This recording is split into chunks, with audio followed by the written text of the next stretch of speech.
They confirm that the ruling Union and Progress Party, also known as the Young Turks, did deliberately attempt to destroy the Armenian population.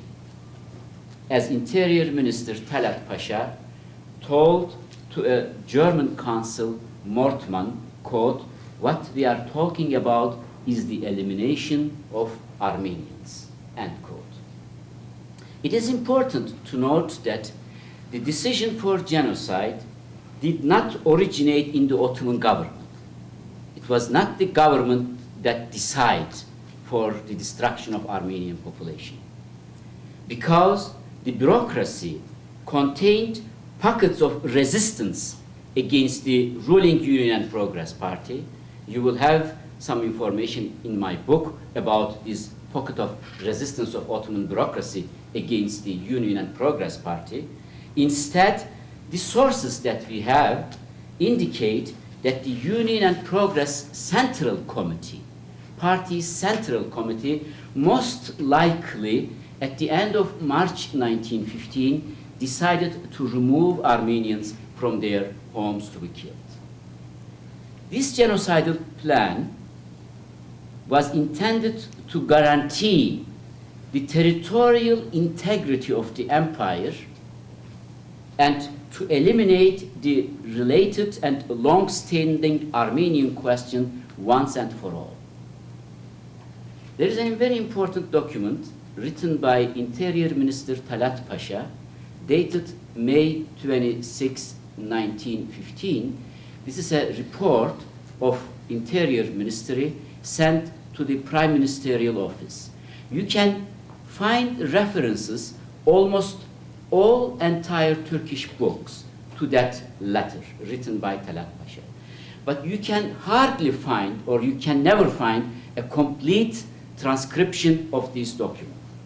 It is a very important document, 4 or 5 pages, and in this document, contrary to the Turkish official thesis, which claims that the Armenians were deported due to the war reasons, Talat makes a summary of what he calls the Armenian reform problem, Armenian reform issue, and in that letter he says that beginning of the war, we proceed with some temporary measures against Armenians, and he meant the deportation of Armenians in Cilicia region mostly, 1915 February, March. There were Armenians deported from Antakya, Osman Bey towards Adana, and we don't have a map, I cannot show to you, but mostly the man population. And again, 1915 from Marash, Zeytun towards the inside of Anatolia. Talat was referring to this deportation. He says, beginning of the war, because of the war condition, we had to undertake some temporary measures. Now, he says, it is time to solve this question at all. Now, I'm quoting from this document. It says, necessary preparation have been discussed and taken for the complete and fundamental elimination of this concern, which occupies an important place in the Exalted States list of vital issues. And in that document, Talat makes a summary of the Armenian problem issue beginning 1890s, and his main concern was formulated in that book, in that letter following. This Armenian reform issue allows the foreign powers to intervene in the domestic affairs of the Ottoman Empire. We should bring to an end to their intervention. So we can find a complete and fundamental elimination of this concern. This is from his document. Not only did the Union and Progress Party intended to destroy the Armenian as people, the Armenian genocide was also not an isolated aberration. It should be understood as part of a larger demographic policy of the Ottoman Turkish authorities in response to the ongoing disintegration of the empire. I wrote extensively in the book that especially after the loss of Balkan War 1912, the Ottoman authorities implemented a project, a policy, what I call demographic policy. They removed not only and relocate not only the Christians, but also the Muslim population of Anatolia, and the general population was 1914 around 17 million, and 1/3 of this population were either relocated or deported or expelled to Greece or massacred and annihilated.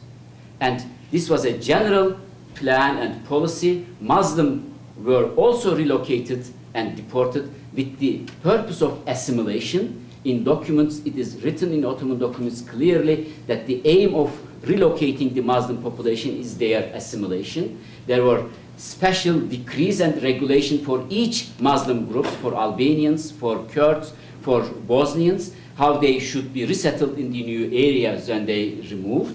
And then another policy, especially towards the Christian population of Anatolia, which has an exterminatory character.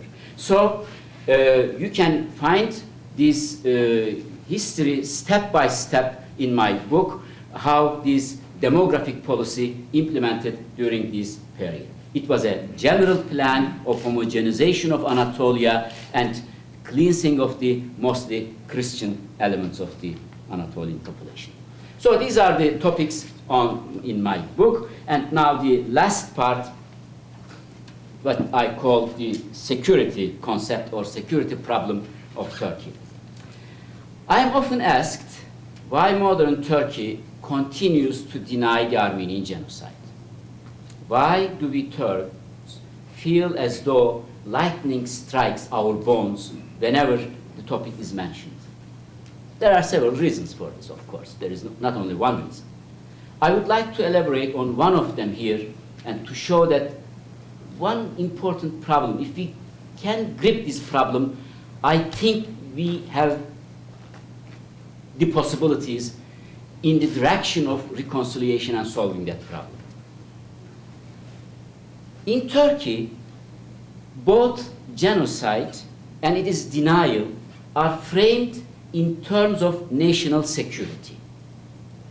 The Unionists, the Union and Progress Party of 1915, and today's nationalists have all believed that they were saving the Turkish fatherland from partition when the genocide happened and when they deny today.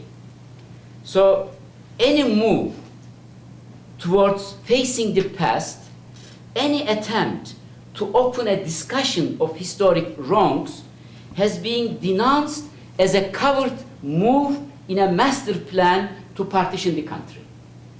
That's why it's not a coincidence that the scholars like myself were attacked as traitor of the nation, because we are doing something against the national security of Turkey. This tangle of past and present and the tight knot of self-defensiveness has its root in the breakup of the Ottoman Empire.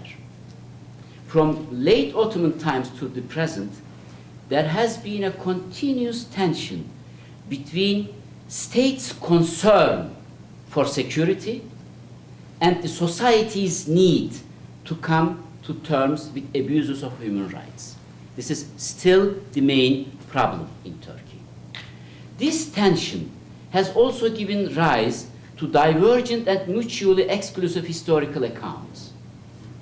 Dominating one side are the foundational works by Ottomanists and Turkish historians on one side, and the historical narratives of the minority groups on the other side.